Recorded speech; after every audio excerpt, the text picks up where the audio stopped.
Ah, yay, everyone. Thank you so much. Thank you so much for joining. Oh,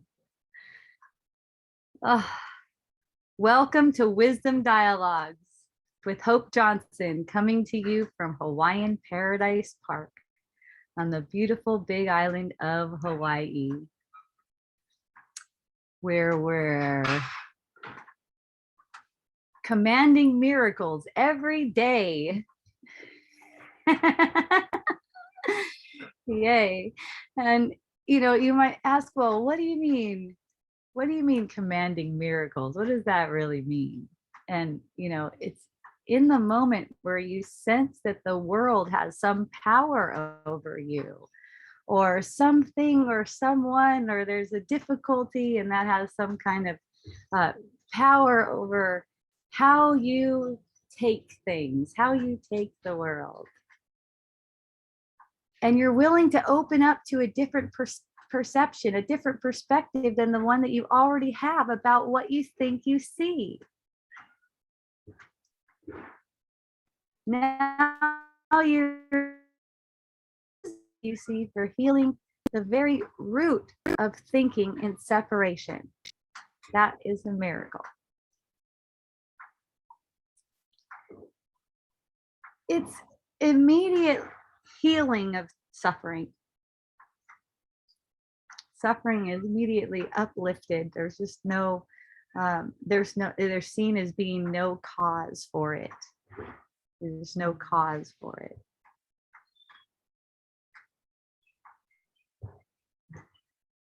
All of the seeming solutions that you want to get in the world, like say, I just met a friend who was telling me that what she really, really, really wants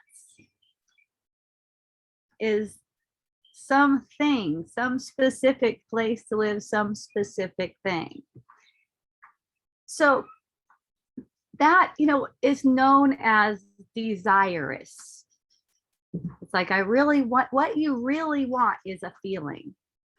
And, that's really what you're communicating to. What you really want is a feeling. And it's as if you can't have that feeling right now. See, really, really, really, really wanting something doesn't help you to even get that thing. So,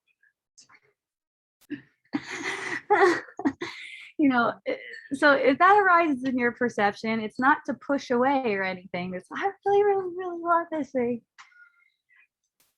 But to look on it as it is. It's a wanting in delusion. It's a wanting that's in suffering. It's a wanting that's resisting what's available to you right now. Because really what you want is this sense of peace that you think that thing is going to get you. Like say it's the home, right? Say it's a home. You really, really think that home is going to get you the peace, but then watch. There's suffering again and you want something else. That's just how it goes. So like anything that you think you want, you could just hold really lightly and get the peace now. And then, for one, you're way more likely for that thing to seem like it manifested in your life anyways, because you weren't pushing it away. But since what you really want is a feeling that's available right now, if you allow yourself to have that, it leads to having more of that down the road, which is actually what you want. And the thing is, you don't really have to, it's not so much that you don't have to do anything. It's that you are not capable of doing anything. You think you're capable of doing something to try to get what you want.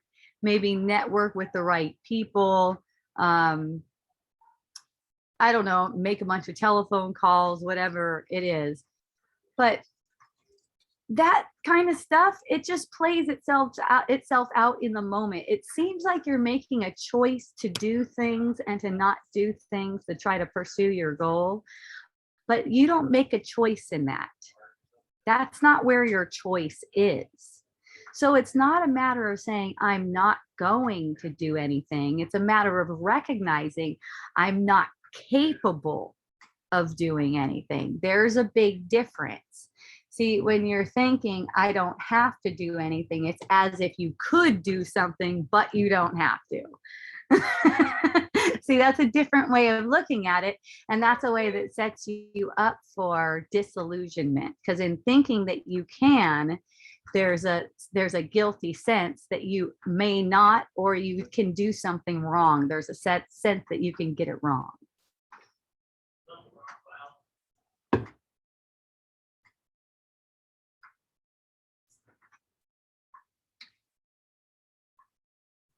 So that allows any kind of desires that arise to work themselves out, to play themselves out on their own, which they do. And you know, it's fun and surprising and synchronistic and stuff like that. And instead of being, you know, and you know, if you seem to not get what you want, you actually you wanted. You never really know what you want, okay? Because all the wanting that you seem to want in the world, that's a distraction from wanting wholeness. You just really want wholeness. That's what you want. And so all of your experiences are coming to you for that, okay? If you're waiting to get to a different experience, like waiting for something to come in, a job, a new place to live, a partner, if you're waiting for something to come in, then you're exuding, you could say you're exuding a kind of energy that I don't have it now. I lack something. And that kind of mental energy, that's what goes forward and makes more illusions.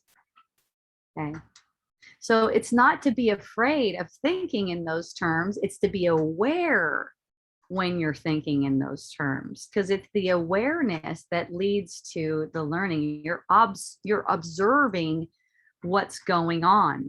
You know, when you're buying into illusions that say that you have to pursue this thing that you think you want, when you're buying into the illusions like that, it causes all this mental chatter. Okay, it causes all this mental stuff. So when you just throw a little bit of reason in there, I'm not even capable of doing anything, that desire isn't even mine. Oh, there's a desire that I desire. Oh, there's a desire. Oh, there's a desire for some banana cream pie, for instance. Oh, there's a desire for some banana cream pie. It doesn't mean that's my desire. You know, desires are offered to you. Oh, there's a strong desire. Oh, there's a strong one. Oh, I must be pursuing that one. That's what's making it strong.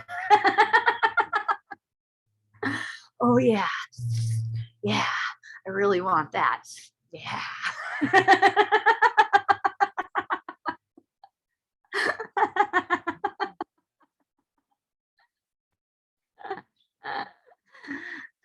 Give it to me. Aloha, aloha, Facebook peeps. I see a couple comments there. Thank you. I don't know what happens sometimes with those Facebook comments. They just go away. So you're welcome to join me on Zoom, okay? The link is there. It's at the top of the video.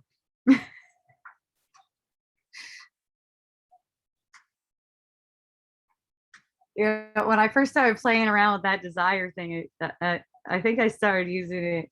Yeah, pretty sure. I started doing it with sexual feelings, where I would get these feelings like, oh yeah, yeah, I want to get some, yeah, like that, you know. You know, I always thought it was kind of funny, like this sense, like, oh yeah, I got to get some meat. I always thought that was kind of, you know, I started to sense that coming up in myself. And then I go, oh my goodness, what a trip that is. What a trip that is. What is that? And just get the sense of it. And it's like whatever feeling I was hoping to get, like through this experience of like meat, oh, stuff, it's just given me right away. It's just a lot, and then I don't go around hungry. I still get my sexual encounters, but I'm always love making. So it's like you know,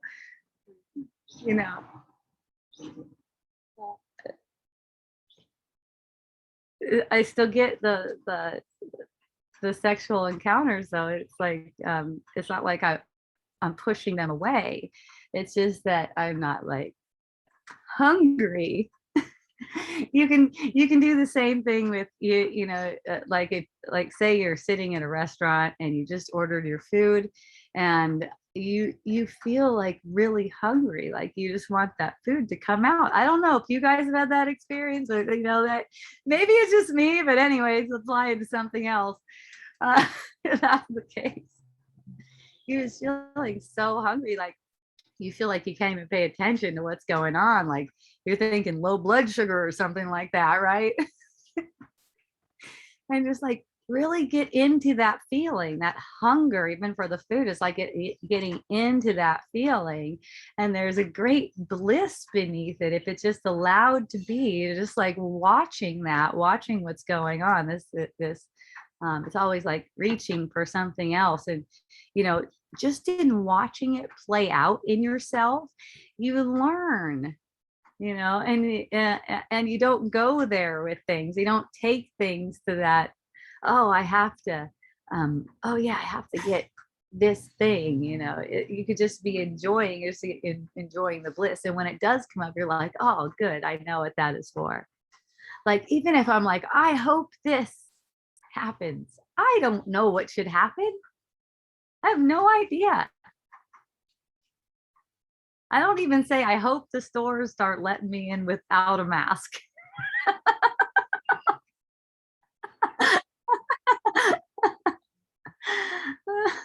I don't even, it's like, it's like whatever it is what is meant for me. And I know it's necessary for me to use. And, it was occurring to me today in the shower. I was like, wow, it looks like, it appears to me, from my perception, like the hospitals are the new gas chambers. That's what occurred to me. I was like, and I go, okay, what relevance does that hold for me? Number one, I'm like, okay, what relevance does that hold for me? So I kind of like asked my guy. He's like, huh, I'm sure a bunch of people don't even perceive it that way. I know there's people who do. I'm sure a bunch of people also don't perceive it that way. And what I was shown was, that's a perception. It's completely meaningless. It arises for you in the moment, so you could be released. See, and there will be like a sense, like I'm supposed to alert someone, do something about it, or something like that. But it's like, just leave it be. Let the things play out. Let things play out. That was the guidance that was given to me. And as far as any kind of activity that might come through me, that's just allowed. As far as any activity that might come through me, that's just allowed. It's just the thinking that thinks that something is wrong, that there's some kind of problem, is not to be pursued, because we don't know what we're looking at. Okay.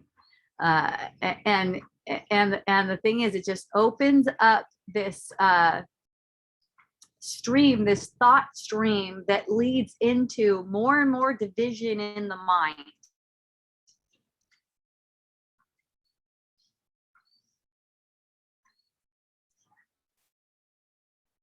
it's like,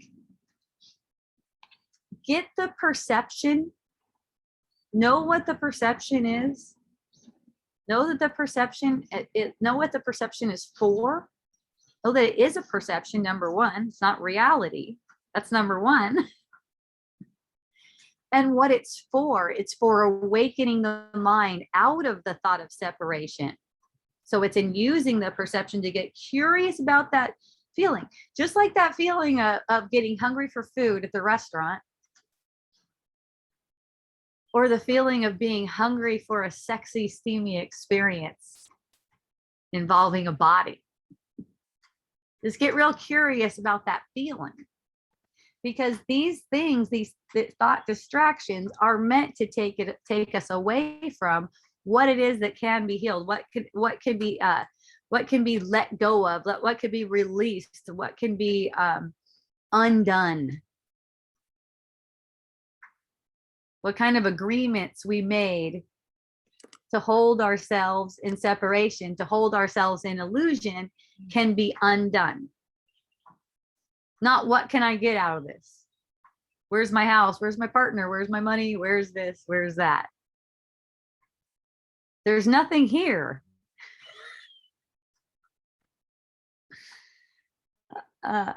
And having the perception of anything, any perception, is just an opportunity to extend the love. To who? To yourself. It's kindness. It's like a difference between kindness and unkindness. Is that thought kind or unkind?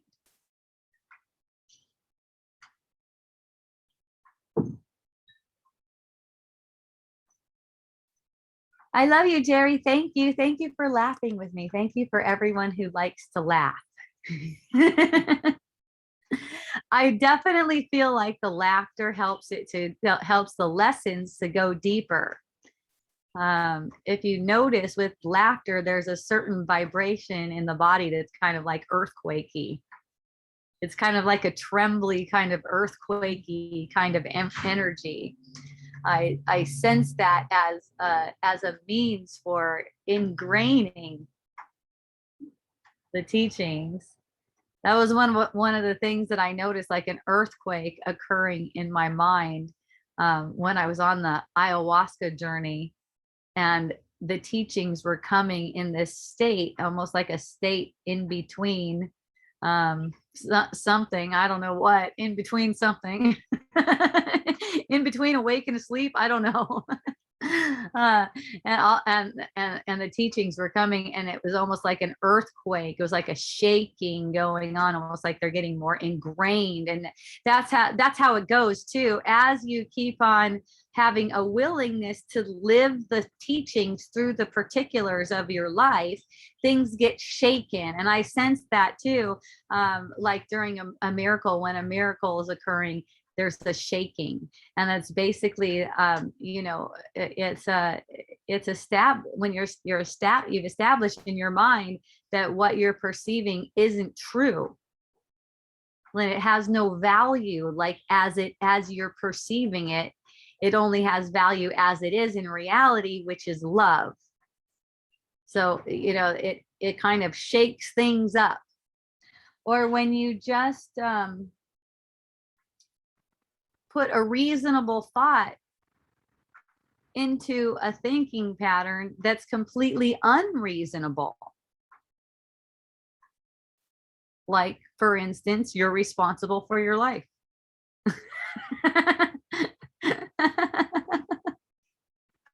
Completely unreasonable thought.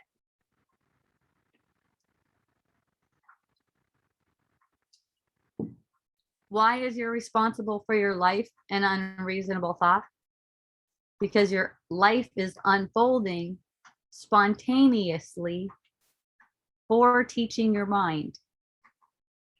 And you have a choice to make in that, whether you're going to believe that the unfolding is the unfolding of your actual reality, or you're going to use every instance of the unfolding and your reactions to what seems to be unfolding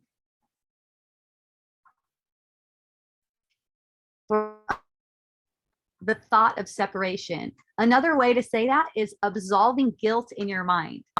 Now, I was talking with one friend and she was saying how, wow, man, when I heard that, I was so resistant to it. I did not want to believe that there is any guilt in my mind. And, you know, I get that. The first time I heard it for myself, it was the same thing. I was like, what the heck is that? That's just weird.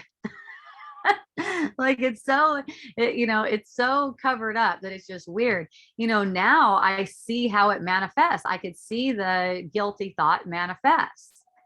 And in noticing it manifest, it automatically gets healed through that, through my reaction to it, through my reaction and through the way I'm taking it and willing to see it.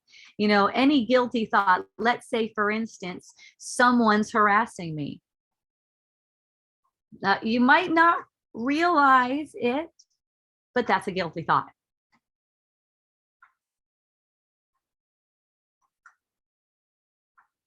It might seem like someone's harassing you, but you set them up that way. So, you know, more honest, it seems like someone's harassing me. And, you know, in that, it's kind of fun. It's kind of light, isn't it? It seems like someone's harassing me. Ooh, how fun.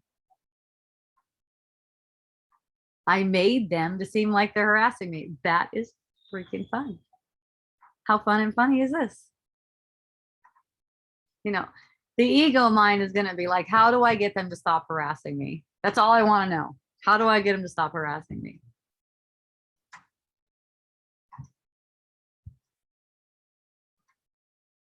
But for your purposes, for meeting your goal, your main goal, a person harassing you is a gift. It's a gift of awareness. It's a sense. You're getting a sense. What they are due, you could say, is gratitude. Thank you for making it seem like I was being harassed.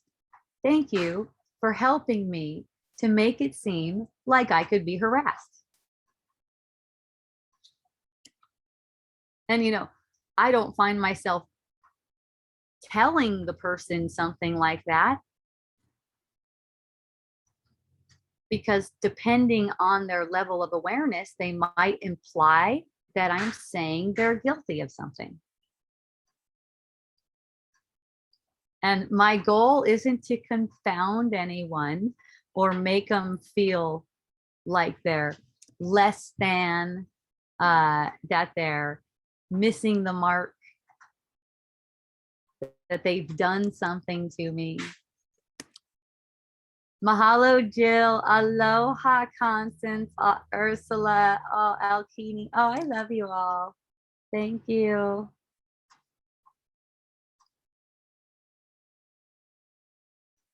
It's just that I know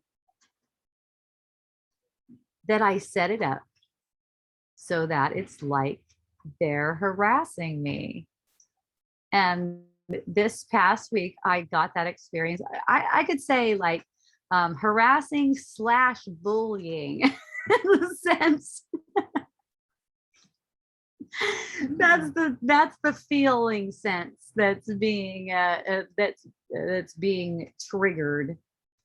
It's been triggered this past week, and you know, I appreciate that. I mean, all I do is I just keep on appreciating it. And then when it comes to communication, there's no target. Let's say there's no target. Like target. Like you're gonna shoot something. So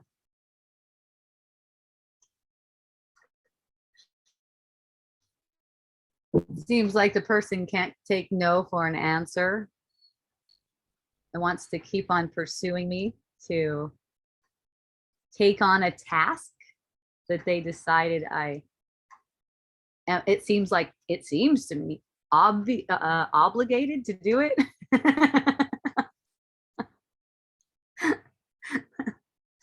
I mean, what could be better? I love it.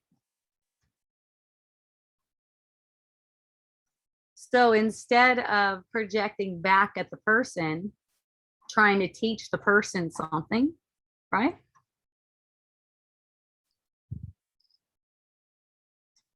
Like, hey, why can't you just take no for an answer?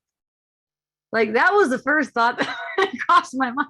Why can't you just freaking take no for an answer? It's your fucking problem. And I realize I'm talking to myself, right? It's just the whole tone of it and everything. Realize I'm talking to myself. It's like, oh, I don't want to talk to myself like that.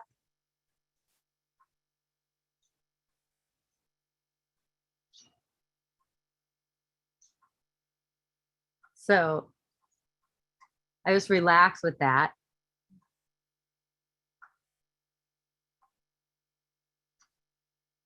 And then some gentle communication came, some gentle communication. And it's not to try to stop communication. Okay, that should do it. That should shut them up. I'm welcoming more communication. It's fine. But you know,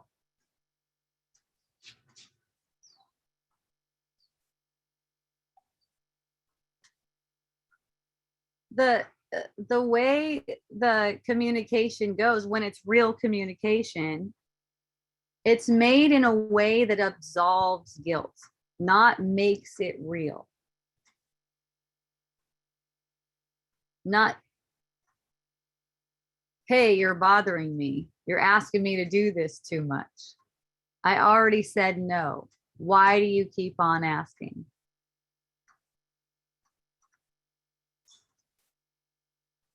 It's to listen in each moment what the guidance is, because every interaction is so meaningful in that it's a means for healing the sense that we're separate from one another, separate from God, and guilty. So I don't want to rush to try to get anyone out of my experience. I don't want to rush to try to get an illusion of healing.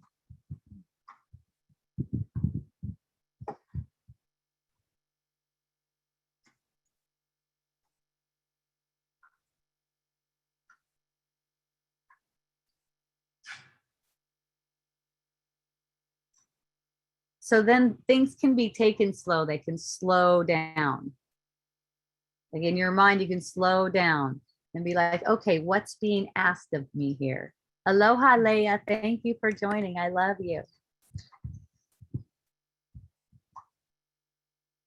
And you know, the answer comes when you're not thinking about how things shouldn't be as they appear to be.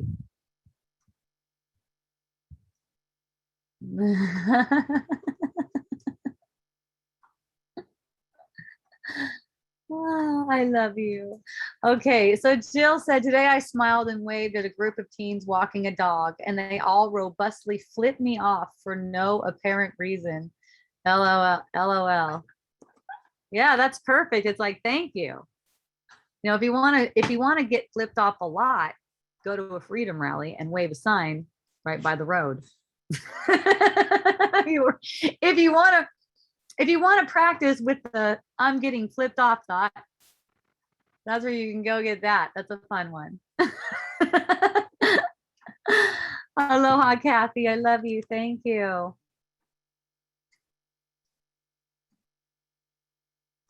So when we're not trying to rush to get out of the situation that we seem to be in, we're savoring the situation. So for instance, I've been talking about this perception of a bullying / what was the other word I used? Harassing. That's it. Bully slash harassing.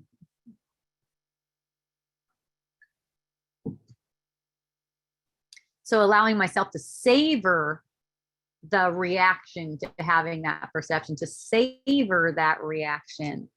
And in that, everything turns to bliss. You sense your oneness with that person. You sense your oneness with that person. You don't rely on them showing you that they changed their mind. It's that your mind has been transformed about it, and you don't have a sense like your feeling of being bullied or harassed is being caused by that person. And another interesting thing about this whole situation is the person is feeling like they're being abused by people around them, by people who are around them. I'm not one of the people that's around them, but that if I don't jump in the middle of that in some way, shape, or form, I am also abusing the person. So see, these feelings are just kind of like going back and forth in a loop like this.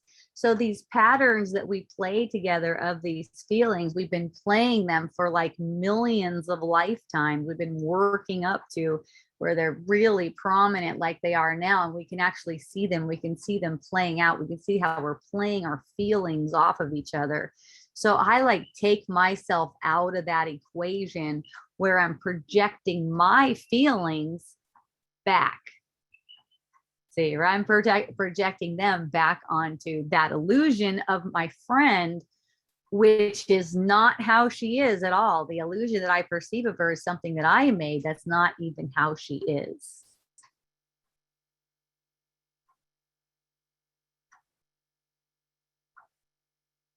So in that, I don't feel threatened. It's like I have a strong support in her for my awakening. So I'm not seeing like there's some kind of a threat here. I'm like, thank you. Welcome. Aloha, Cynthia. Thank you for joining from Louisiana. I love you. Thank you, everyone.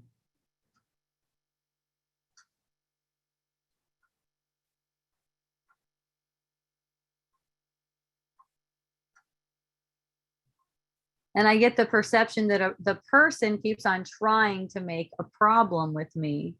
And just in noticing, I have no problem with that.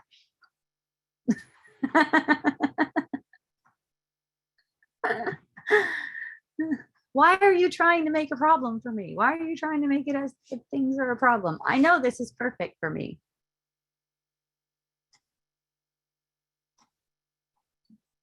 So I can be grateful and clear in my communications.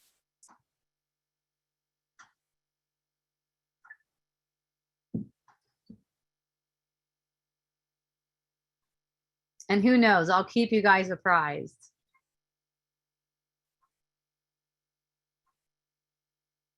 I'll let you guys know how it unfolds.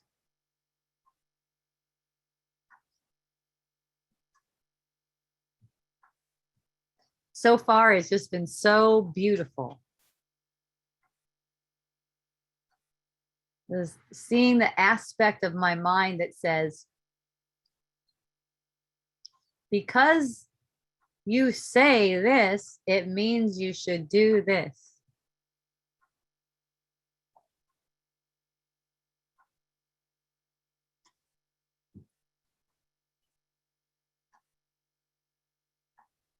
That's so fun. Because this, it means this. And yet the guidance is different from that. Very strong no. No. This is very obvious.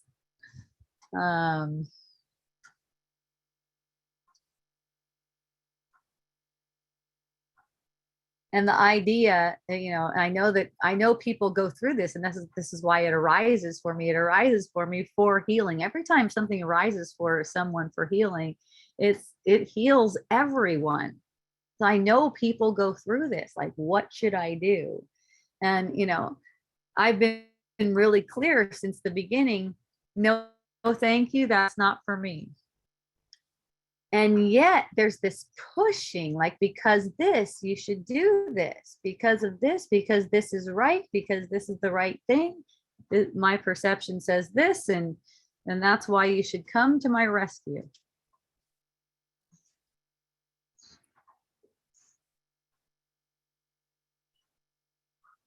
Even the questioning, if that is true, is ego manipulation. That is ego manipulation at its finest.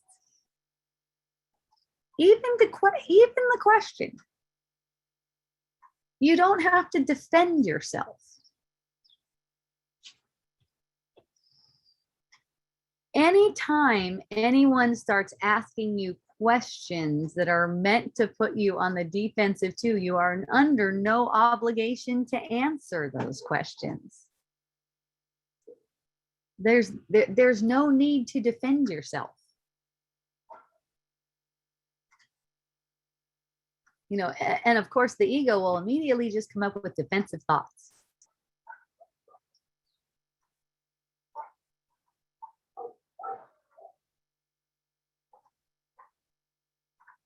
I didn't do what they said I did.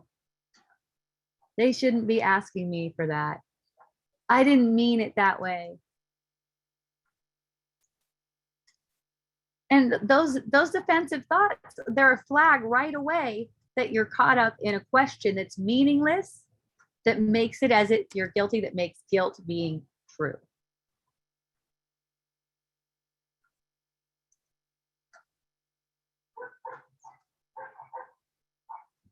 Yes, assumptions during communication. And that's why any assumption, it's gonna trigger some sort of feeling. So just having compassion for the feeling, that's all. And then the assumptions, they take care of itself. You could say it's all assumptions. Like if I come over to your house and I bring you some essential oil, I'm assuming you're going to be happy to receive some essential oil, So it's just holding them lightly. We're always assuming things and assuming them wrong.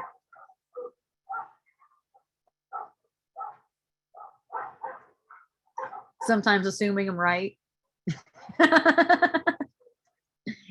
Those kinds of things. It's like let them play. They're just in knowing that all that you perceive is for a benefit. It's a benefit to you. Then you can use all of it in that way. You can use all of it as a benefit instead of using it as a threat. Using it as a threat is basically projecting more and more and more of the same.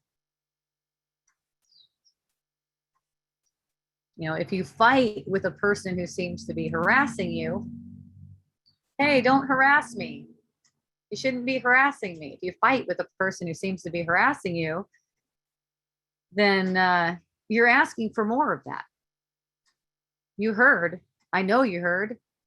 If you didn't, and this is your first time, wow, you really stepped up fast. You really up leveled quickly. What you resist persists. So until you're embracing that, someone says, what if someone is like, just like socked you in the face? Let's say someone socked you in the face. And then, like, what can you do? It's like, you can go to gratitude or you can resist that. And the fear is that going to gratitude on that is going to get you more punches in the face, because the ego is counterintuitive. The ego is the opposite of what really works. But really, it's the gratitude that solves the problem that's in the mind that makes the illusion of violence in the first place. So you might say, can I be grateful for this? You don't have to ask if you're going to be great. You can be grateful for getting socked in the jaw. Can I be grateful for this right now? Whatever it is, whatever is, can I be grateful for this? Can I be grateful for this perception that this person is harassing me? Can I be grateful for that first? Okay, can I find gratitude again? It just left me again. All right, can I find it again? And then relax into it again. Just keep on finding gratitude with it, because that's how the underlying root of the problem, the thought of separation, gets solved. And it also, it cuts off that pattern between you two, which is a huge healing, because the pattern between the people, the harassed and the harasser and the harassee, has been going on for, like I said, millions of lifetimes. That's why it's like an earthquake when the healing happens. Like, whoa, I made that. So I can't hold them responsible for how I'm feeling. I have to be the one responsible for how I'm feeling. See, we get all caught up in trying to be responsible for our lives. We don't realize we're responsible for using these feelings as a means for healing.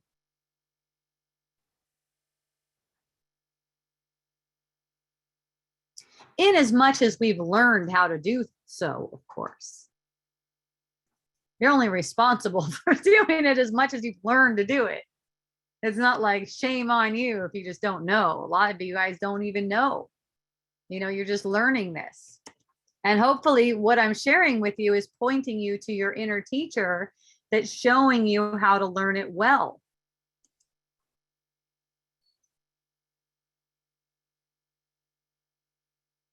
In as much as we're able to, and as much as our learning has allowed, we're responsible for forgiving the world. Forgiving the world that we made. That's our only responsibility. And before we realize what that is,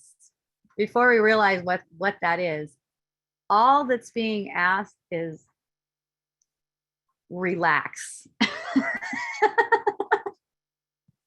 It's that simple.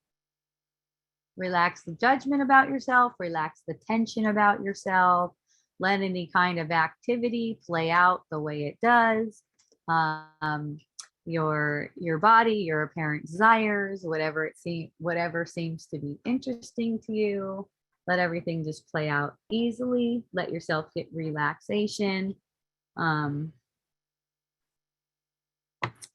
You know, there's a lot of different ways to say, you know, relax.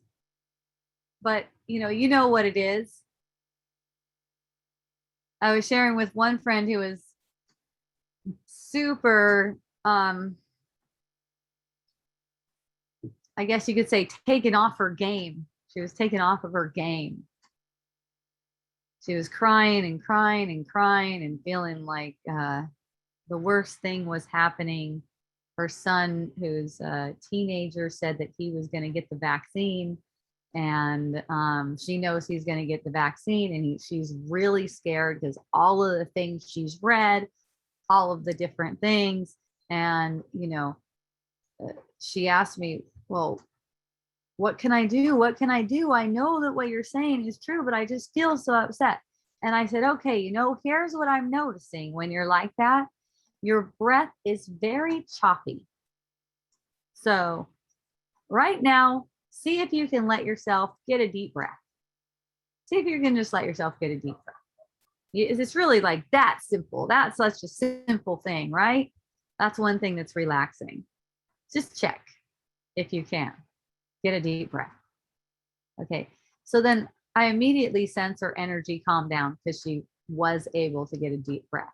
And so, and then pointing out that the thought pattern about the kid getting the vaccine is coinciding with this breath pattern. So if you can get curious about the breath pattern, see if you can get a deep breath, the thoughts automatically take care of themselves. Okay, they just pass without causing you to project. See, when you get a in the thoughts, you teach the mind that it's not, that thought is not meaningful, is not valuable. No fearful thought deserves your allegiance. I don't care what it's about. I don't care what you've learned, what you've read, all that other stuff. No fearful thought ever deserves your allegiance. Okay. So if you can just notice, even just notice how you're breathing, you might notice that your breath goes a little bit deeper. And that in itself, that's a healing. Because now you're not making it as if that thought is so valuable to you. You're not paying allegiance to that thought. Little by little, you keep on doing that. You keep on turning attention to whatever it is you can that's not the thought about the kid taking the vaccination. You turn your attention to that reaction in the body's energy field. That's how you learn. That's where all your peace comes from. And that's where you learn where the source of all goodness and all peace is. So you don't have to get caught up in illusions like needing your, even if you look at worst case scenario, your son ends up passing away a couple days after he takes the vaccination. Like, let's just put worst case scenario into the equation so we can look at it, so we could feel that and feel it. All that you are resisting is a feeling. It's the same thing like allowing the good sexual feeling to come in the moment. You're just allowing the feeling, whatever feeling you're afraid of, whatever feeling you're resisting right now, allowing yourself to just feel it. You know, the thing about death is there isn't any. There is no death. And there's no rule on how long in time any of these bodies are supposed to continue pretending to be alive, let's say. There's no rule on that. These things are coming and going and coming and going and coming and going. You know, you get these relationships where one is a son or something, or one is a husband, and then you develop this attachment to this particular body and you think that's reasonable. That's not reasonable. Use that fear of them, worst case scenario situation, to release you from your attachment to their body. When you're released from the attachment to their body, then you can actually communicate with them. Then it's not this fearful communication. You don't have this fear interfering with your attempts to communicate, which are really just projections. They just end up being projections, okay? Because you're attempting to communicate, but you got this fearful interference about it.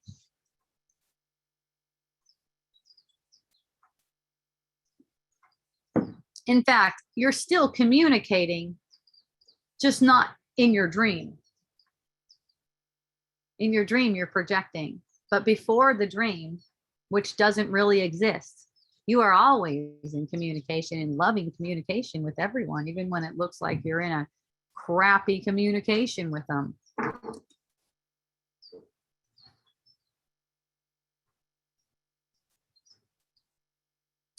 If you're not caught up in believing that you need their body in order to communicate with them, then you can communicate it with them the same, no matter if they have a body or not. The communicating isn't really what you think it is. The words are just like a projection of that, let's say, the playing out of it. But you don't need words to communicate. You don't even need words for that. You communicate at another level. You communicate as at an awareness of truth that you both have. the truth that you both know that you both are. So when you communicate with them like that, you don't need them to have a body. Then they're free to be as they are.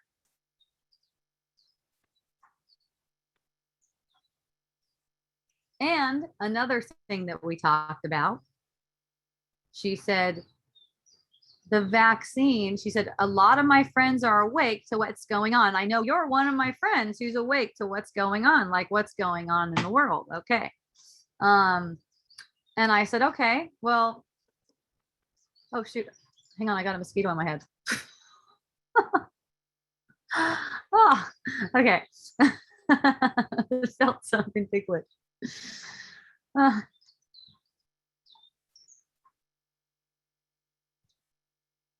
So she said, you're one of the few people who are awake to, one of the few of my friends who are awake to what's going on in the world, and even fewer than that who say that the vaccine is totally safe. And I said, well, I'm not saying the vaccine is safe or unsafe. That's not what I'm saying. You know, that's not the thing. I mean, safe or unsafe, that's relative. I'm talking in more abstract terms. those are specific things, you know, safe and unsafe. Is it safe or unsafe? No, I'm talking about more, you know, more abstract than that. I mean, if I was taking into consideration just what I perceive, that's a bunch of poisons. I don't, you know, rationally, it does not look safe to me. I'm not saying that it's safe or unsafe. I don't know. I don't know what the heck I'm looking at. So I know whatever assessment I came to, that can't be meaningful either. But what I'm saying is that it has no power to cause any effect, good or bad. The vaccine, what's being called a vaccine? Okay, some people take offense to it being called a vaccine. You guys are so sweet. I love that. It's adorable. So let's say, quote, vaccine. You know, if you take the vaccine, if you get the perception that you took the vaccine or that someone took the vaccine or something like that, you don't have to attribute anything to it. It doesn't have to have any meaning to it. Because cause and effect aren't like that. Cause and effect aren't like they seem. They come from the mind anyways. So even when you perceive effects, you don't need to give them any power. Okay. So like, for instance, the vaccine is already an effect of the mind. It's already an effect of the mind. So being an effect of the mind, it does not have power to make other effects. It does not have power. Our mind endows it with that power or not. That's all. And you can see examples with it both ways. You can see examples of it both ways.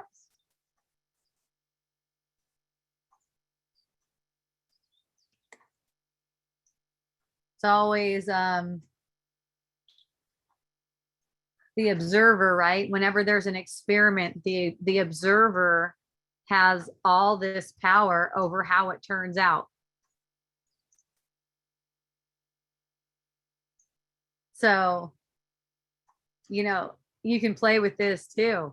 If you want to believe that the vaccine is having negative effects, you can find evidence of it everywhere. And if you want to believe that the vaccine is good and healthy, you can find evidence of that everywhere. You find evidence to support what it is that you want to believe. That's how it works. You find evidence to support what it is that you want to believe. So we have these two sides, seemingly two sides, really gripping to their beliefs. See?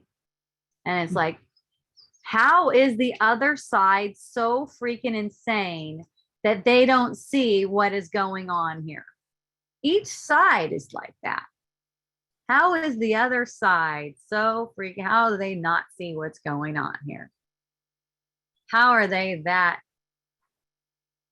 And the funny thing is it ends up being about 50-50 all the time. Like of all the people. Can this like be more obvious? I don't know.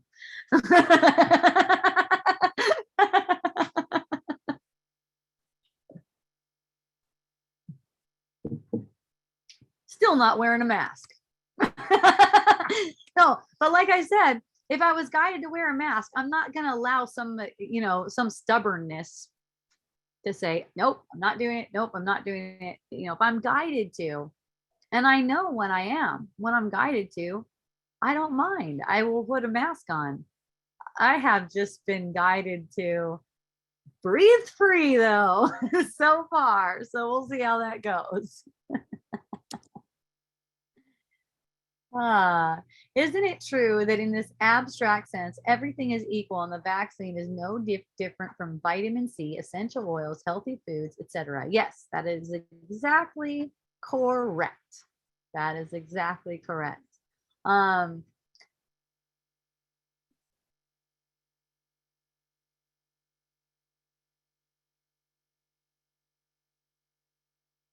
It all comes down to, are we willing to surrender what we made of it? Are we willing to just surrender whatever it is that we made of it?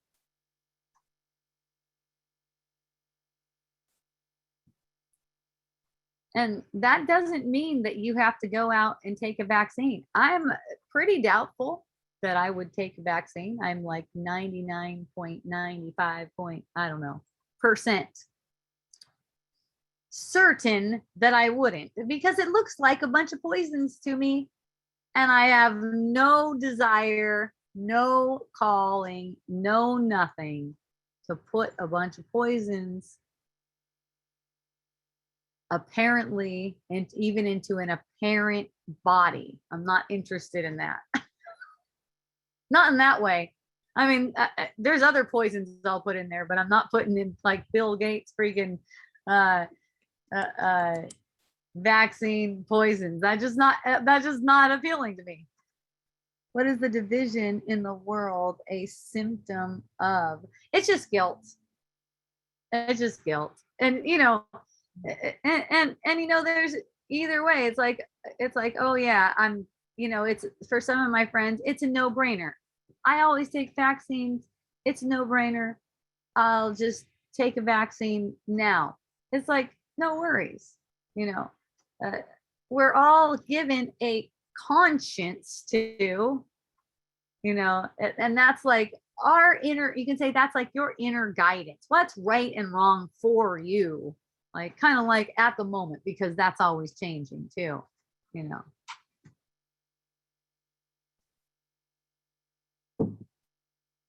And everyone has different roles to play in this awakening of one to the one that we are. Yeah. So Kai, I love your question. What is the division in the world a symptom of? Because each of us has the power to see through that and to basically heal what underlies that symptom of division, to heal what underlies that symptom, and to come together as one mind, join together as one mind. And that's within each one of us. There's this sense like you have to get a bunch of people on board with you, but you don't. Because it really only takes one mind completely healed to see through the whole illusion. And then that opens it up for everyone else too. It only takes one. Where does guilt come from and why do we have it? It comes from the thought of separation. As soon as there's believing in the thought of separation, it's a very guilty thing, because belief is so powerful that when there's belief in this thought, it says you can be separate, all of a sudden you get the sense of separation, and the sense of separation is believable to you. It looks like reality to you. And through that fear, and through that fear of being punished because of this guilty thought that you separated yourself, you're making a dream world. You're making a dream world out to be your reality. And as soon as the guilty thought is purified in your mind, there's no more dreaming. You're just awake. And everyone else in the world goes before you. So you see the divinity in them before you recognize that this world isn't here and you're not dreaming. You're no longer dreaming. I love you too. What is the guilty illusion? The dream of death. The guilty illusion is the dream of death. It's a dream where bodies are separate and they seem to be susceptible to things and threatened, needy, that they seem to also be headed toward death, all of them. definitely one of them that makes that is definitely an illusion. Okay, they're like acting like they're dying over there. Yes, I remember that poison has no effect too, in the same abstract sense. Yes. And you know what? You get the sense that a certain thing. So say it's like this. Here's a good example, Yulia. Say it's against your conscience to take a vaccine. And when I'm saying that, what I'm meaning is it's counter to what your guide is saying is right for you. It's like and you know what it is, because the guide isn't really specific in the terms of vaccine, no vaccine, yes, take a vaccine, don't take a vaccine, like that. But it's like when you hold the image of it in your mind, you can sense when that's a no for you. If it seems like, okay, well, that is a definite, I'm sensing that as a no, but I'm just going to take it anyways because illusions have no effect. You may be setting yourself up for something in that kind of thing, because it's all in the mind.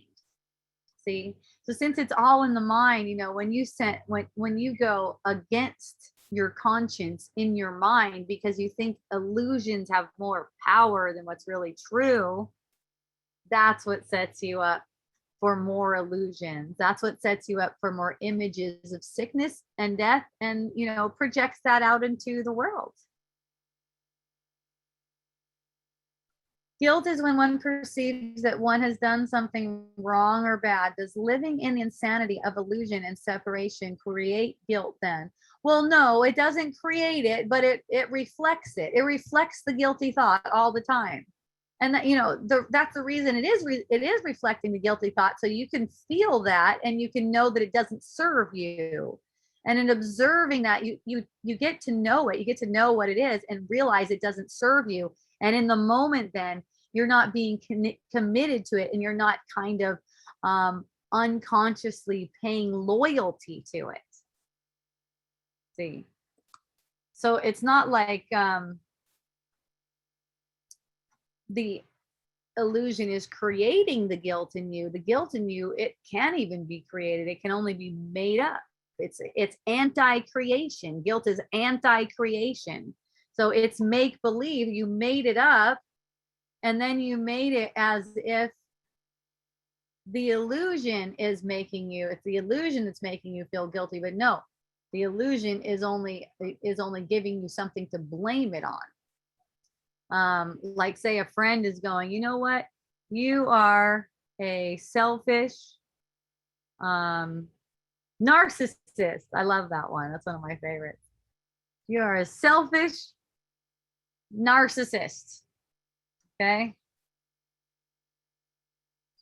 And you go, gosh, that makes me feel so guilty.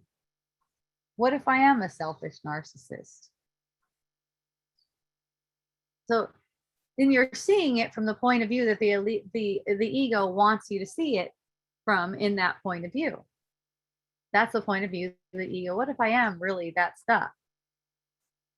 It's like, no, I'm making that person say those things to me so I can pretend like this feeling is about them saying it to me.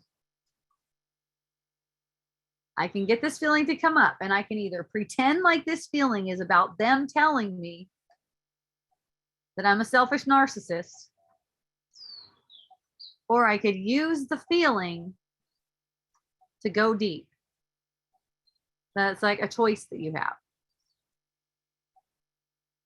So, yes, the world is always gonna show you that you're guilty, because that guilty feeling needs justification. If it doesn't get justification, you're going to see why you're really feeling guilty, and you're going to be released from that shit.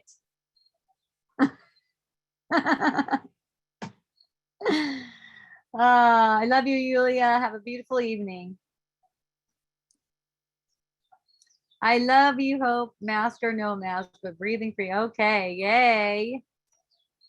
Oh, you like my Malu oil for relaxation? Yeah, everyone. I do have this really good essential oil. One of my good friends, Michelle, who listens to Wisdom Dialogues, asked me to make this oil for her custom, and I'll tell you what, it is pretty darn delicious. It's called Malu. So if you want to check it out, go to miraclebotanicals.com and type in MALU. It means serenity.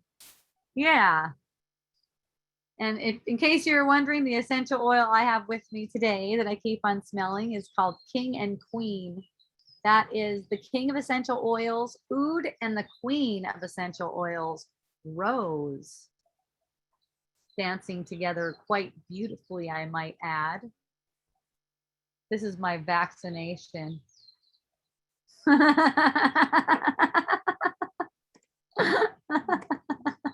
Here's my vaccination card right here.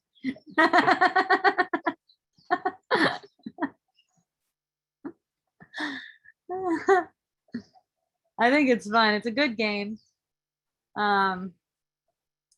It's fun and funny being one of the ones, because it's really rare here. It's fun and funny, and I don't know. I guess I'm wired this way to have this kind of personality that just does not mind standing out at all, because I just think it is so fun that wherever I go, I'm the only one without a mask. I think it's great. I think it's hilarious.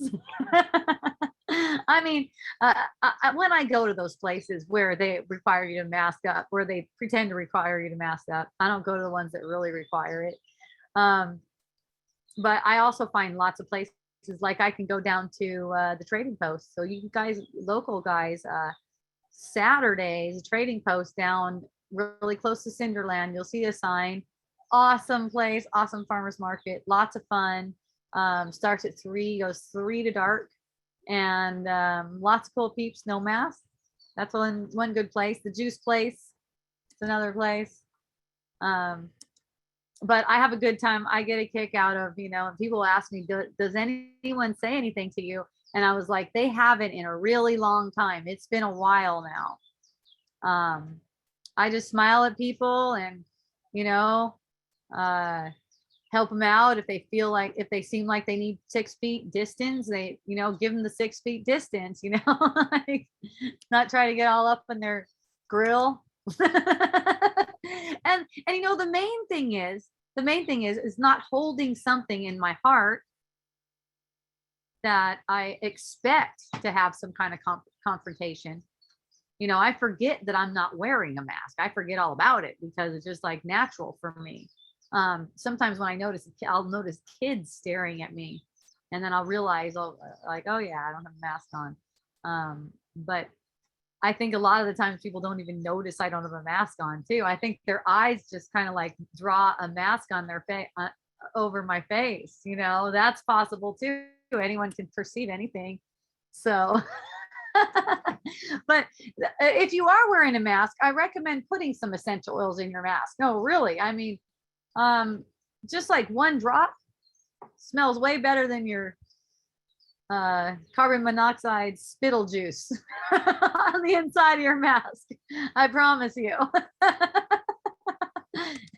and who knows, it might even help to relax some of the breathing. And even though you get a sense of essential oil, like most people do anyways, you get a sense, you smell an essential oil and immediately your breath goes deeper. That's a relationship you have with essential oil. That's a relationship you have with it. And it's no doubt, this is a relationship that you built through just like any person, right? Over millions, like, plants have been in relationship with people since the very beginning of dreaming. Like, plants and us, have a message. They have a message of peace to share with us. They have a message of wisdom to share with us. Okay, that's what I sense. They just it's like they're of the same mind, but they don't have ego. They're of the same mind, they just don't identify with ego. And that's why plants seem so nourishing and essential oils seem so nourishing. So the difference I see with an essential oil and, let's say, a vaccine or some kind of man-made supplement or anything like that, is that there's not this sense of nourishment. Like, if you're getting a sense of nourishment, that's a thing. It's like, if you're using a device to get a sense of nourishment, that's being gentle. It's like gentle with yourself. So there's different ways to be with yourself. Like, you could use essential oil for medicine and have it be gentle. You could use essential oil for medicine and not be gentle too. I've done that. When I first started using essential oil. But you can use essential oil and be gentle, feel nurtured, all that kind of stuff. Or you can go in and start cutting, burning, poisoning, stuff like that, and just notice what kind of energy that is for you. And it may be either way. It may be either way. You may go, yeah, when I think of a vaccine, I just feel so nourished by that. I feel so nourished by it. I just know I know it's light, and I know it's and I know it's gonna be perfect for me. And it is. The power of your belief is so strong. It's just that it's not specific like that, it's general. So if you believe that anything in your illusion can harm you, the vaccine is one device that can be used by the mind to make that manifest. So that's why applying it to everything is what gives you that complete protection from any illusion ever harming or appearing to do harm ever. That's what it takes. Complete forgiveness of all illusions that look like they can harm you. Not just that, everything.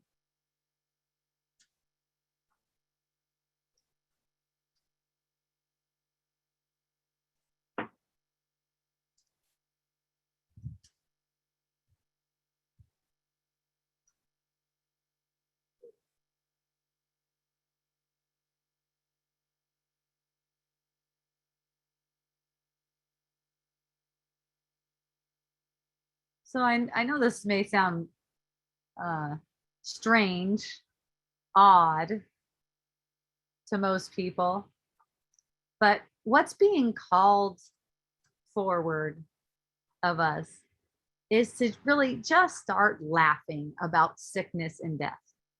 Just start laughing about those things, because we have given our sense of concern to these things for a very long time, and we're making them out as if they're something. And when we make illusions into something, there's no possibility of healing them.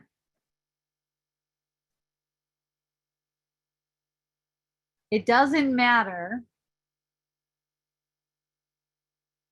how good the technology gets. You're never going to get rid of sickness, and you're never going to get rid of death like that. But those things aren't even aiming to get rid of them. They're only aiming to push them off.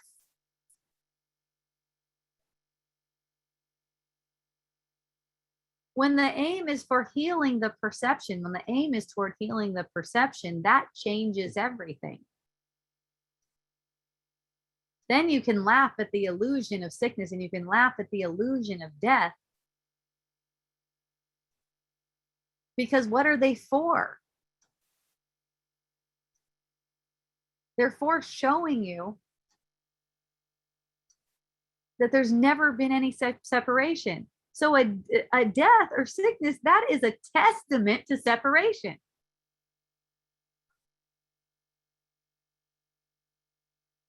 Why is it, ask yourself, why is it that concern over that seems valuable? It's a sign of separation.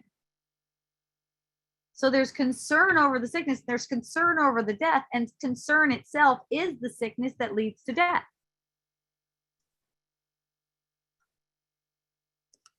These things can be healed right away. These illusions of sickness, this illusion of a dead body, that could be healed right away. It's just a matter of us being willing to allow that much of our guilt to go.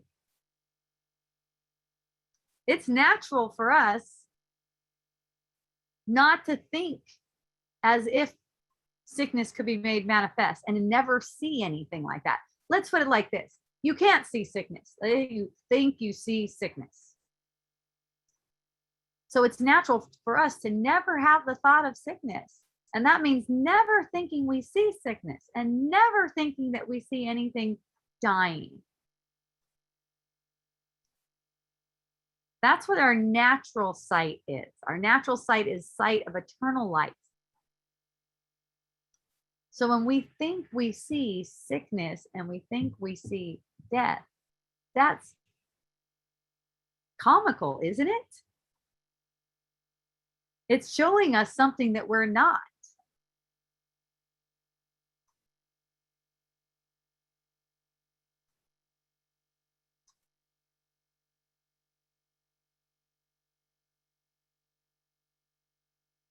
Bodies don't really relate. We don't need bodies to relate with each other. We're setting them up, we're propping them up because we made ourselves believe that we need bodies to communicate with each other, The bodies in our perception are always passing, they're always going away. It doesn't matter how long you think they should go on. And then there's always something that people blame on because there seems to be something. Oh, it was cancer, they got hit by a car, they died of COVID, whatever. But those aren't really the cause. The cause is always guilt. That's why ultimately the goal has to be to absolve guilt in the mind, and no other goals to be put before that. No other goals to be put in front of that. That's what is required.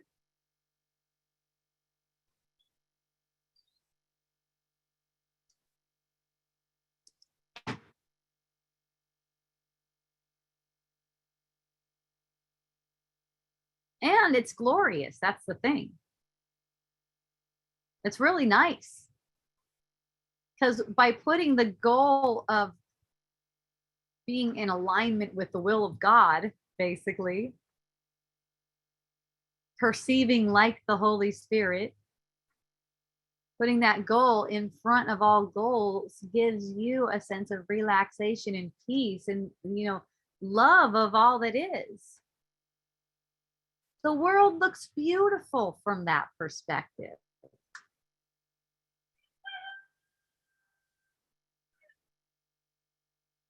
Sparkling,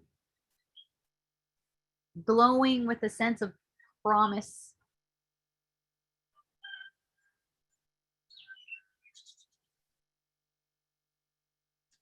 All the relationships are just perfectly put in place so that we could go together, being released from what we made that keeps us as if we're separate from reality.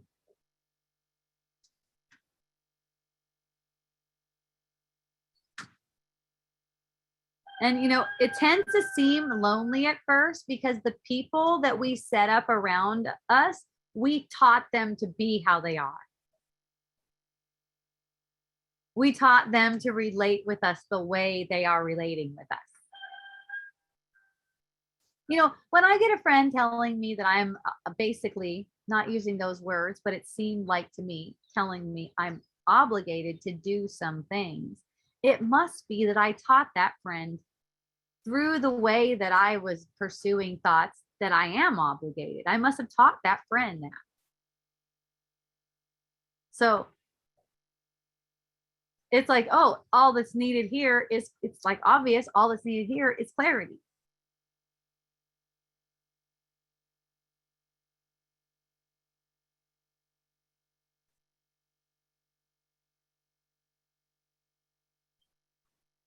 I demonstrate to my own mind that that thought isn't meaningful to me anymore. Whatever thought taught my friend that I'm obligated to do something, I don't have any desire to pursue that thought anymore. And it's just obvious. Like, it doesn't even take those words. It's just obvious.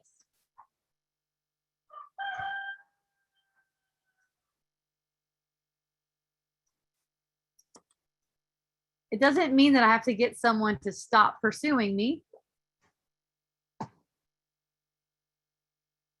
It means I have a lesson to learn.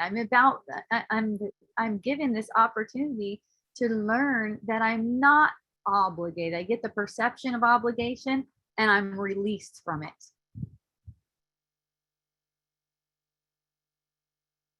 So then I don't have to hold anything against the person who's seeming like they're trying to put me in obligation, trying to make me obligated.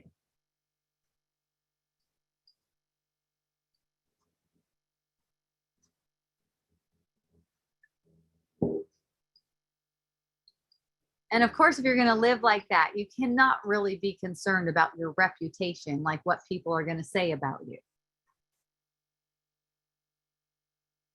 Whatever people say about you, that's perfect.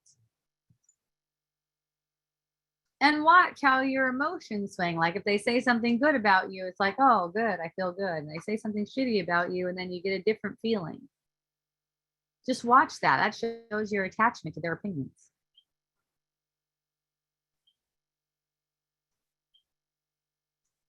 What if it's just as fun that someone says, oh, you're a wonderful person, to someone says that you're a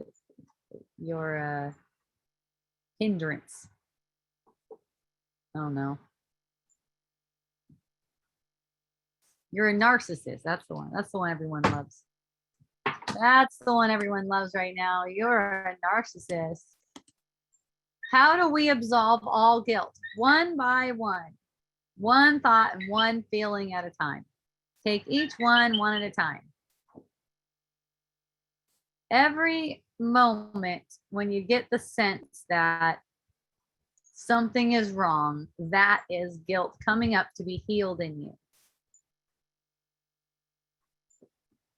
Just in seeing it like that is enough.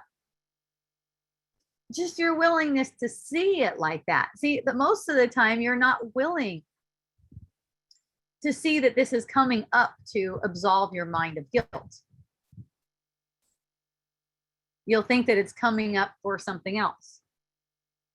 It's either for that or it's for something else. Whenever you get an upset feeling, it's either for absolving guilt or you make it for something else, which is basically that something else is projecting guilt. So you get the feeling, whatever that is, frustration, anger, scarcity, whatever the feeling is that denies the truth of what you are, and you let it be embraced in you. Let it be there. Let the thoughts just be the thoughts. Let them do whatever they do. You keep turning your attention back to what it feels like. When I'm talking about the breath, the thought, the guilty thought has a particular breath pattern. Get to know it.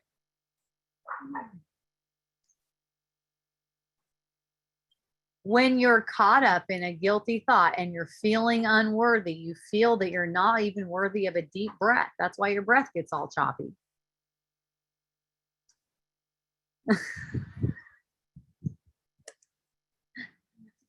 See, when you look at it, when you're looking at it, you start to see that, wow, I don't have any need to have choppy breath. Like, I really don't. There's no instance in the world that requires me to have choppy breath. There's no task, no conversation. There's nothing in the world that requires that of me. Hold on a second, you guys. I got to get a charger. Apparently my battery isn't like it was.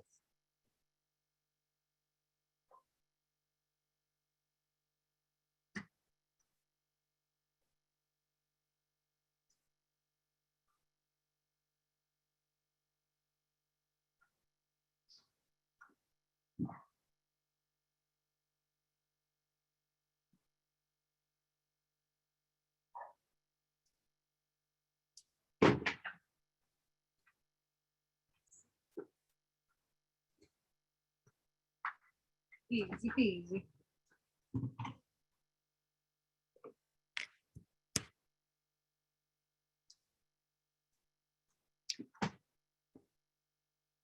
So anytime you make a move to defend yourself, that's demonstrating to your mind that you're already guilty. You don't have to try to defend yourself at all. You never have to defend yourself. Like saying, I didn't do that thing that they accused me of doing. You don't have to do that. You might be made to do it, though. You will be made to do it if you believe that their judgment of you is real. So just watch when you're in defensiveness. You're afraid of their judgment. Why wouldn't, I have one friend who said that I guess he was inappropriate with women. He was telling me he was inappropriate, or the women were saying that he was inappropriate with the women. He's saying no way did he do any of that stuff. But there's a group of women who say that he's been inappropriate with them. So now he's not allowed at any of the dances. And, he was asking me for my input on them, on that. And, just letting him know, hey, that is a habit of yours to get that reaction out of women, to get that reaction, like you cross their boundaries and stuff like that. That's a habit of yours. So instead of trying to pursue, like he's looking for help, like how can I pursue getting back in there so I'm allowed to be back in there, instead of trying to pursue getting out back in there so you can attend the dances, it's like get in touch with that this pattern keeps on playing over and over again, and look at the defensiveness about it. This defensiveness is coming up like, I never did any of that stuff. I never da da da da da da.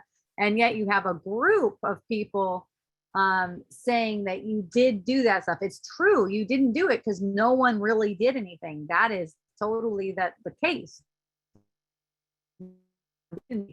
So there's no room for any kind of guilt. There's room for it if you make room for it, but there's no need for it. It's not necessary. That part of it isn't necessary. There's a feeling that goes along with this, and it's automatically defending. So you can't see how you're making this kind of relating with these people, different women, over and over and over and over again. It's just going to go, it's going to keep on going as long as there's defensiveness, because in the defensiveness, it's unwillingness to see. Okay. So it would be maybe asking, it would be maybe like, if you're willing to see, manifest as something like asking, like, hey, how can I learn from this? How can I learn from this experience? And, this isn't the first time. It's gone on and on and on. I've seen it go on because I've heard from different women across the years that I've known the person, and the person's just like completely confused, going, gosh, I felt like I was respecting all boundaries. I don't even know what was going on and why these women are getting this perception. And, when people are getting a perception that you're harmful to them, when people are getting that perception that you're harmful to them, that's your mind speaking to you like, hey, there's something that's trying to make harmful illusions. There's a thought that's making harmful illusions here. So that needs to be witnessed. That thought needs to be observed. There's a guilty thought that's making these kinds of patterns play out. There's guilt. And you know, I'm not saying that either side of the story is true. Each side of the story is true for each side of this apparent dilemma. This apparent conflict that's going on. But either side, either the ones that feel victimized for him or him, and I'm glad he was coming to me asking for me, because that's really asking me, you know, what can I offer here? I don't know if he's going to accept it. I'm not sure. I know he accepted it on some level. I'm not sure on the level of consciousness, that there's an awareness of that this is true, that I need to look at myself and see how I'm making these patterns come back and forth instead of pursuing what I think I want, which is to keep on dancing amongst these women.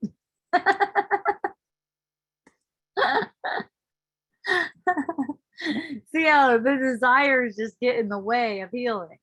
The desire, my desire is to be in there with people, and I'm gonna tell them that none of that is true, and I'm gonna demand that I get back in there and be dancing with those women that think I molested them. You know, it's interesting to see how these desires play out, and they try to be the ones that, it's kind of like you would say, like a guy is being ruled by his pecker, by his penis. You know, he's listening to the smaller brain. It's like when you're being ruled by your desires, you're listening to the smaller brain. You're listening to the smaller mind, or you're listening to the ego mind.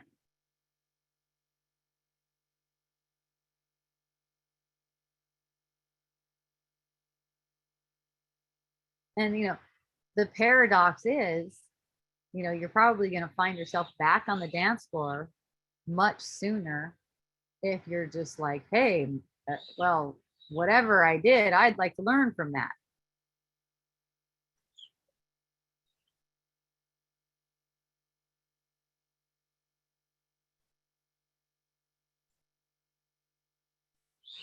That's how we go into this mode where we keep on hurting people, or we get the illusion you can't really hurt people. I've said that a bunch of times. No way we can really harm anyone. So there's no guilt in this at all. But we're making the illusion, and we're getting the perception that we keep on hurting people over and over again. If we're getting the perception that we keep on hurting people over and over again, we just need to look at that guilty thought within ourselves. And that's what I'm encouraging, you know, anyone who gets the perception that people are accusing you of doing something, there's a guilty perception in you, and there's a guilty reaction in you that needs comfort.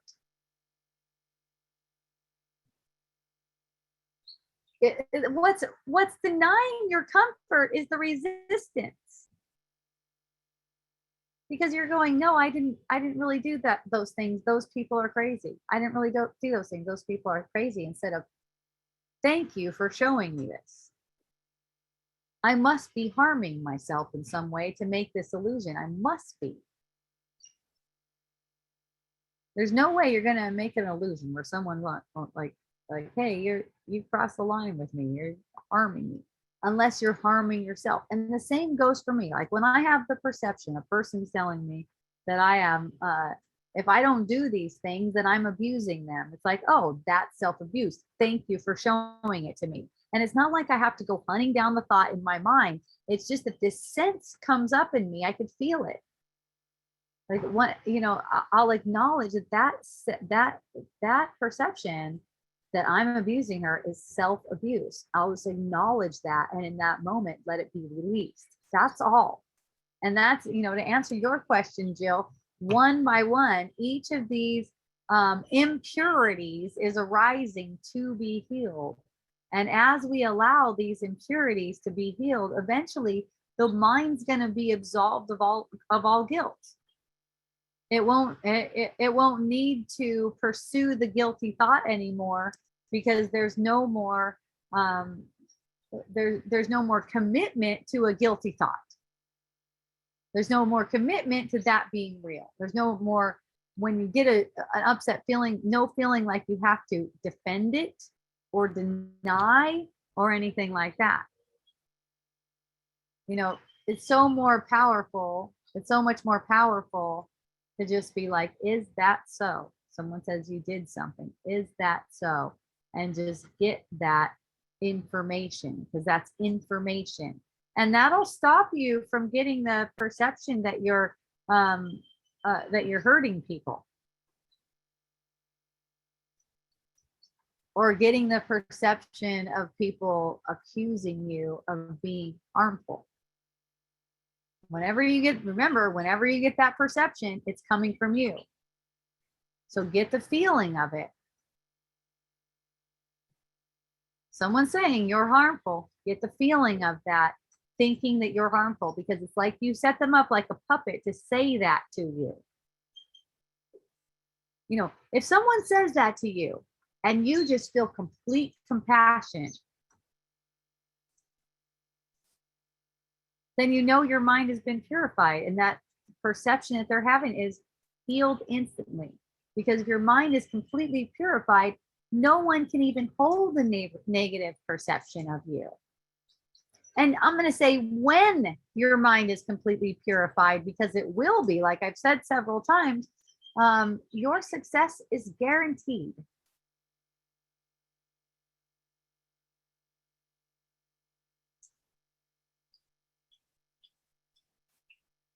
And as you go along, feeling these misperceptions one by one, you're going to see more and more how you're free from guilt, how you're free from suffering. You're just free from it.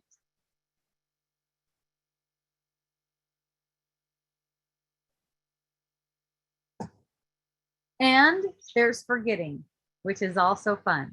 And there's forgetting. You're free, and then you forgot. And then you're free, and then you forgot. Yay! Every time you forget, you're getting freer. Believe that, and you'll see the way.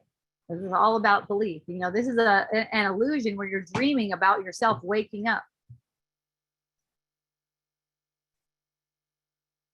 So when you have the perception of yourself going back and forth, oh, I totally know this. And then you're like, how did I freaking forget it? Be glad. Because through forgetting it, you learned it deeper. Now you can make an illusion that you didn't learn it deeper, and even make time take longer, because you want to believe that you didn't learn it deeper. You want to believe that you backslid.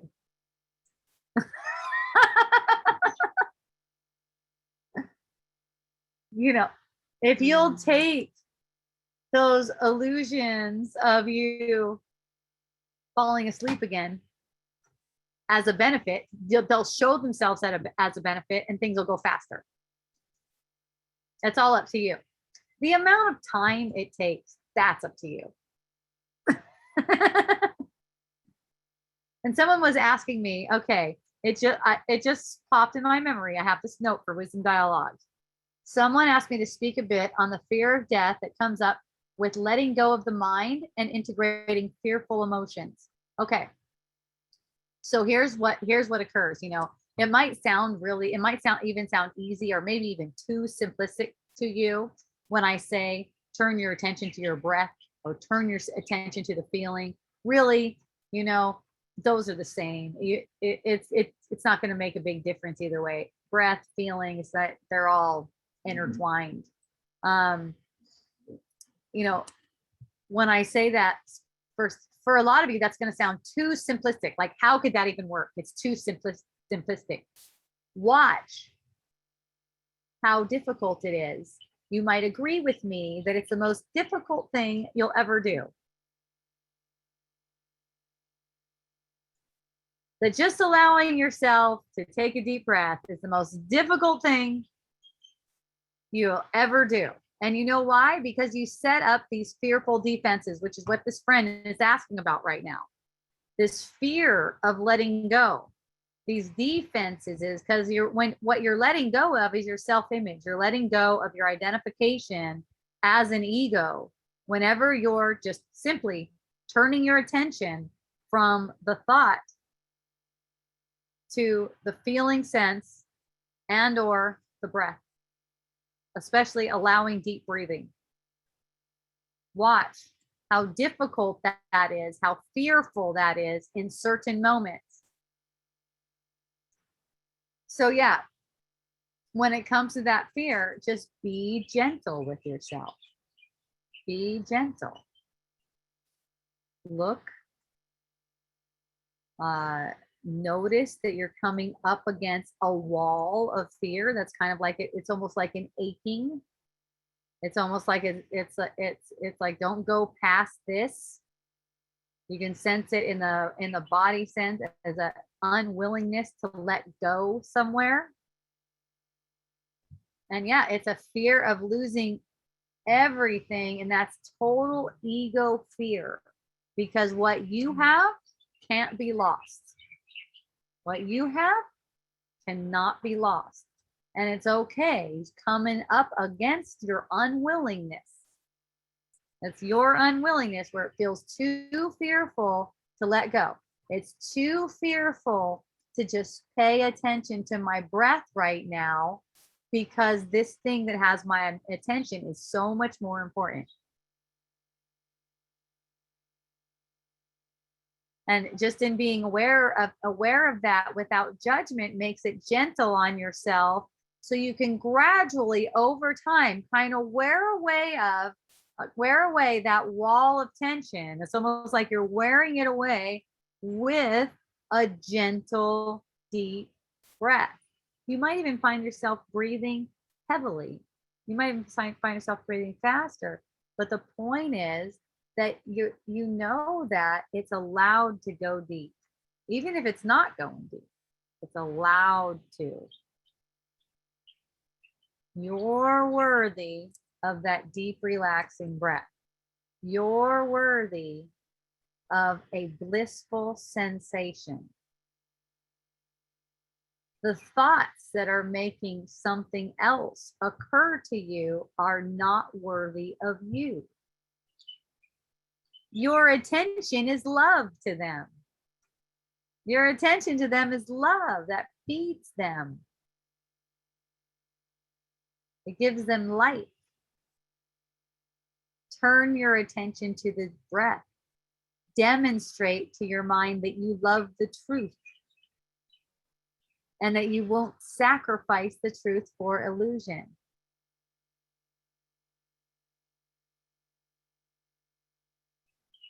Show that you're willing to learn how to stop sacrificing your breath for illusions. Sacrifice your blissful feeling for illusions. Why would you do that? Well, you wouldn't do it unless you thought that you were going to get some kind of benefit out of that. All that's going to have you doing that is thinking that you can get a benefit out of that. That's why it's ignorance. And, if you're aware that you're thinking that you can get a benefit out of it, and you're also aware that you're sacrificing your breath, you're learning. You're going to choose feeling blissful. You're going to choose a deep breath once you learn that sacrificing those things doesn't lead to anything you want.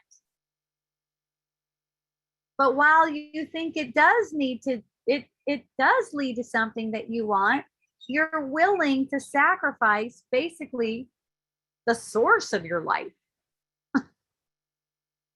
You're willing to clench up.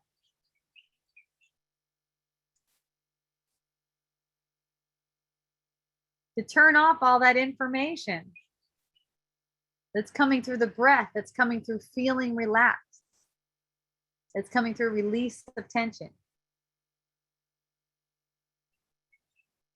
Aloha, Kai. Love you. Thank you for joining.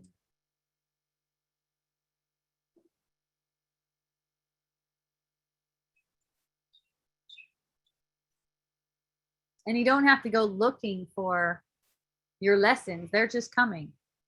Whoever is in front of you right now, whatever situation you have, whatever finances you have, whatever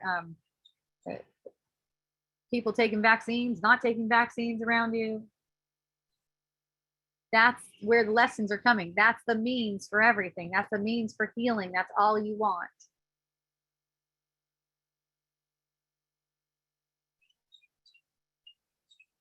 And, you know, when you're allowing exactly what it is that you really want,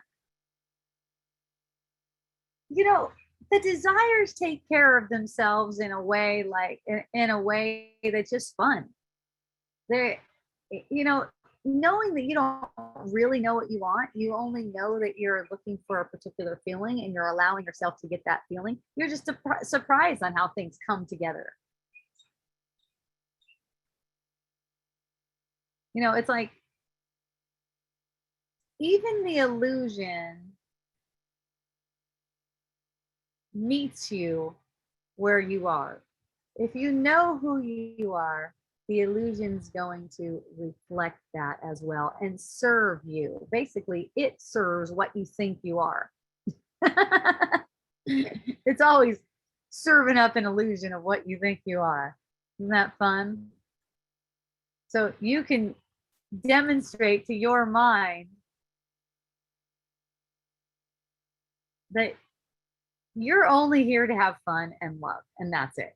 You don't need to be, you know, you don't need to be here for anything else. You don't need to be here for accomplishing something, proving something, making a bunch of money, healing a disease, inventing something, anything like that. You can just be here for fun and extending love. In fact, that's the whole purpose of it. We just get tripped off in thinking that we're important. So, you know, self-importance is one of those things too. It's one of those ones that I've talked about before, where the ego will get you all the time. You know, if you avoid self-importance, you're going to be so happy. You're going to be like known as a happy person. As soon as you get entangled with self-importance, you're serious, you're concerned, you're worried. Okay. Let yourself be innocent and free like a child. Look for the fun in things. Look for the people that reflect what's really true about you and be open to them. Be open to being with them. You know, the illusion is going to show you all different kinds of people, and look at how you're naturally attracted, and they're attracted to you, people who are on the same kind of wavelength as you. When you open yourself up to people who will treat you and reflect to you like you are, like as you actually are, when you open yourself up to that, you also are able to be with someone who's not reflecting like that in a way that's meaningful. And what I mean is not taking that thing personal. You know, it's like if you take that thing personal, that judgment or whatever, it's like you have something to prove to that person, like you want to change their perception. Let people who have a misperception of you have their misperception of you. And believe me, if they are perceiving you any kind of guilty way, they are misperceiving you. You can allow the people who are misperceiving you to have their misperception of you. And also, you can be allowing more interactions with people who are willing to perceive you clearly, because they're willing to perceive that their patterns are their own. You show your mind that you're worthy of having those kinds of interactions by offering them to the ones that are in your experience now. So instead of resisting the ones who are in your experience now, who are telling you that you're shameful and all those kinds of stuff, by embracing what they're sharing with you because it's coming from your own mind, you're actually opening yourself up to allow yourself to be in relationship with people who know that any upset feeling that they have is coming from them. So it's like you have to demonstrate it first before you're able to have the perception of people who can demonstrate it back to you. So it's your willingness to demonstrate in the interaction where the person is saying, you're this terrible person, you're guilty. You're going, thank you. Thank you for letting me know that. I must have taught that person that about myself. And then the healing takes place on its own. And then you cannot resonate. You cannot keep resonating with the person and having interactions with the person unless there's healing for you to do with them. If there's healing for you to do with them, then you're going to keep on interacting with them until that healing is made manifest. You can't help it. And if for some reason that particular body doesn't seem available for you to interact with, it'll just start over with a different body. And it actually makes it take more time. So instead of trading one for another, like trying to get rid of the person who's telling you how guilty you are, and just embracing that one, let that one come as much as they need to come until there's nothing else left there to heal. And then you'll start seeing more people who can reflect your innocence back to you. And of course, I'm really happy to do that with my friends, and a lot of you who come on here are my friends. So, and you know, like we interact on a regular, on at least somewhat of a regular. And so I'm happy to be one of the people in your illusion that reflects back to you your innocence. And if there's ever a sense that I'm projecting guilt on you, definitely let me know. Definitely want to know about that, because that's something that I would correct right away. And it would be fun for me. So hooray, I love you. Yay, everyone. I feel complete. If anyone has any questions, get your hand raising right away or type something in right away. I'm winding down. I'm coming back next week again online. I'm also in person at Hawaiian Sanctuary in Pahoa on Fridays from 3 to 5 p.m. Check out hopejohnson.org for all of my recordings. You can find all my recordings right there. If you want any kind of one-on-one, let me know. I tell my friends if they feel really caught up in the ego and they just need a quick reminder, give me a call. I helped a friend out. It was like 4 o'clock in the morning. I was up baking and they were on a different time zone, so it was perfect for them.